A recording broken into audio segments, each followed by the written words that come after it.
Assalamualaikum warahmatullahi wabarakatuh. Welcome back to another video, and I hope you enjoy this one, inshallah.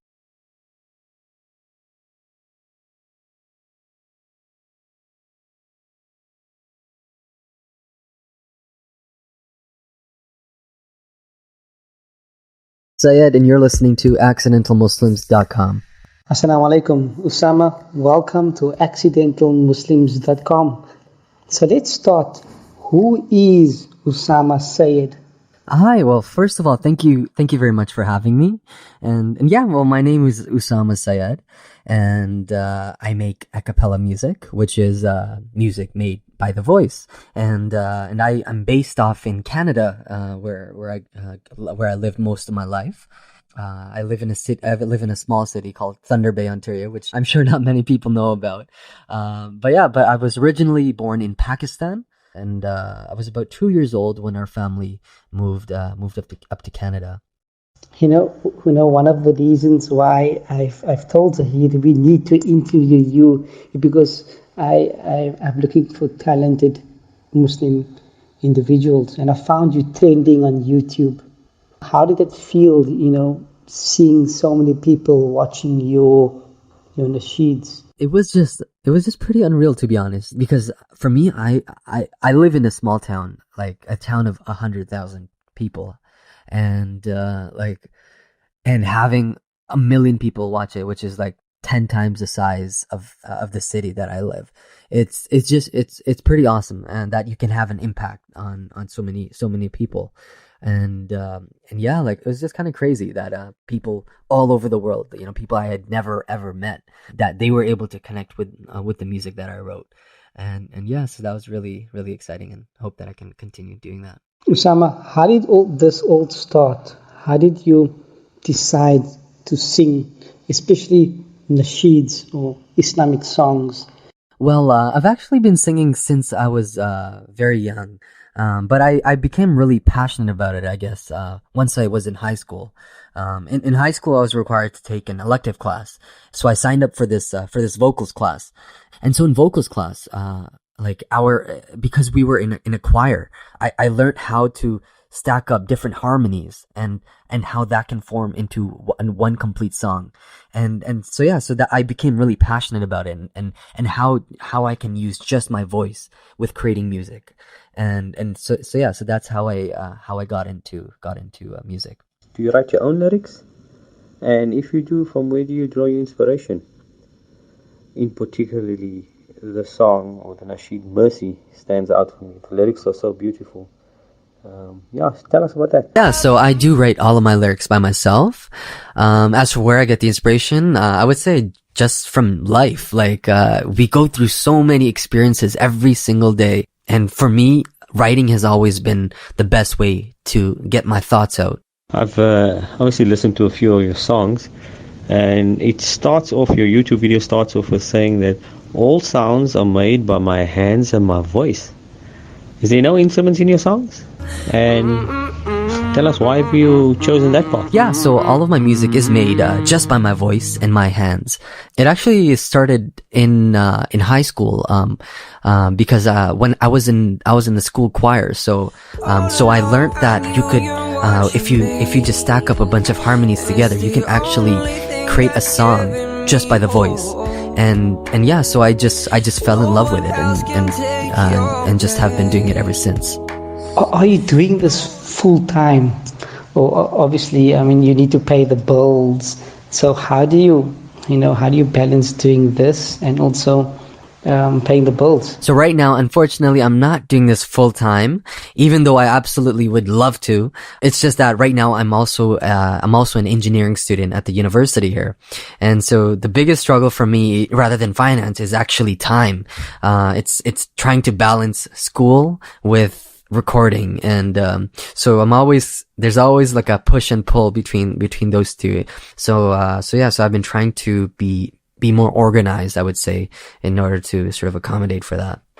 I read in one of the articles, I think it was the Thunder Bay newspaper, or not newspaper, rather a online magazine, you mentioned that you're a shy person. How do you balance being shy and humble versus going out there, being in the limelight, and actually singing to hundreds or even thousands of people one day? Well, for me, I was really shy when I was younger, actually. And it was mostly when I moved to Thunder Bay. It was because it was a completely brand new place for me. Having lived in Mississauga pretty much my entire life, I had my group of friends there. And so when we moved to Thunder Bay, we had to leave all of that behind, of course. And so coming to Thunder Bay, I was just that new kid in town. And so I was very shy. I was very socially awkward as well. So yeah, so I used to be really shy, when I was younger, but I don't think I have that problem anymore. So, another one of your songs, Keep Us Close. A lot of people like that song.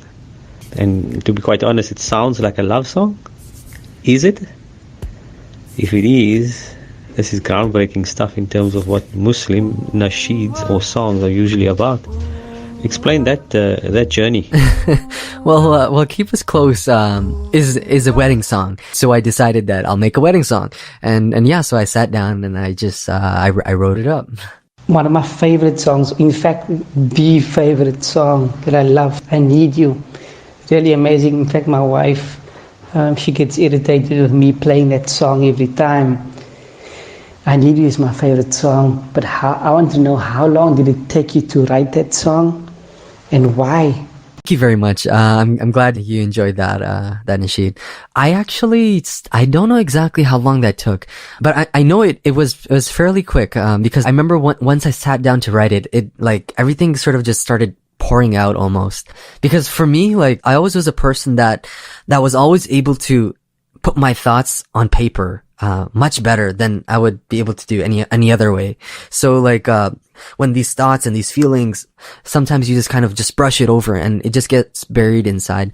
And so sometimes for me, when I just sit down and I'm writing, it just kind of all just comes out and onto paper. And that's what pretty much happened when I was writing I Need You. There was just like a lot of things going on in my mind, just around that time. And yeah, so I just sat down and I put it into a song, and I was just surprised by the amount of people that were able to connect to it. And I've just been very, very grateful for that. Tell us about your parents and your family and your friends. How have they supported you on this journey? One of the things I'm most grateful about is the support from my family and my friends. Since I started this, like, everybody's been very supportive and making sure that I'm always on track. And if I ever sort of start to go a little off track, my family has always been there to kind of push me back and remind me about certain things. And just like my friends too as well. Like, anytime, I have a very kind of close group of friends, and, they all have been very supportive of me. And so definitely something very grateful about. Tell me, what is your favorite Quranic story? Do you want to share that with us, please? Well, my favorite story from the Quran, I think definitely it has to be the story of Prophet Yusuf alayhi salam, because like there's just so many things that he went through in his life, and every step of the way there's some sort of wisdom that you can take from it, and yeah, so that's why I think that story is definitely one of my favorite ones. What does success mean to you? Well, that's a hard question. I think I would define success as having left the world a little better than when you came into it. So I think if one day before I guess, cause since we all have to leave one day, that if one day before I leave, if I've done something which has helped somebody, in the world become better, or it's changed their life in some sort of way, I think that's a success. And especially that having gone this world, but there's some element of you that's in work, and that's still helping people, even though long after you're gone. And so yeah, so I think to me that would be a success, to have left the world, but still the impact that you've done is still at work. I see in a recent tweet you put something quite profound. I'm just going to quote it for you. You can be sailing on the best ship, but if you don't know where you're going, you'll never get there. That's deep, man. Firstly, can you just explain your thoughts in that regard? And maybe tell us where are you going? Where are you planning? Where are you headed? I remember hearing that quote actually from someone else, and it really did strike a chord in me. And I guess what I learned from it is that like every person in this world has some sort of talent or skill that they have within them that was given to them. As a human being, it's our job to figure out what that skill is and to use it in the best way that we can.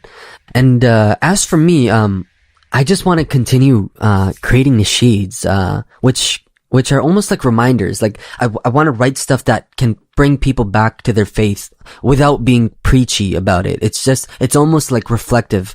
Like the music that I write, I want it to be reflective rather than it being like a sermon or some sort of like a lecture or something. Like, because music is something that can have a very powerful impact.